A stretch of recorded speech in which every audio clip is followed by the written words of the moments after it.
আজকের সময়ের দাবি হলো দল মত ওই কালো হলো সমস্ত ওই ছোটখাটো ভেদাভেদকে ভুলে গিয়ে ঐক্যের কাতারে ঐক্যবদ্ধ হতে হবে বলেন ঠিক না?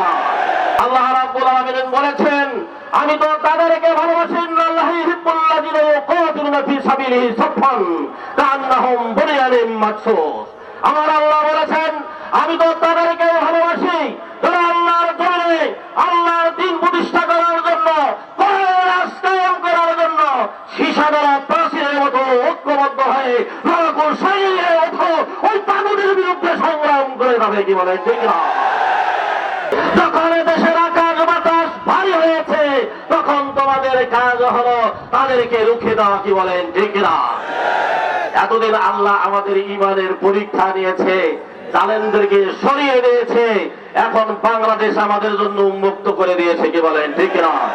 আজকের সময়ের দাবি হলো দল মত ওই কালো হলো সমস্ত ওই ছোটখাটো ভেদাভেদকে ভুলে গিয়ে ঐক্যের কাতারে ঐক্যবদ্ধ হতে হবে বলেন ঠিক না? চেষ্টা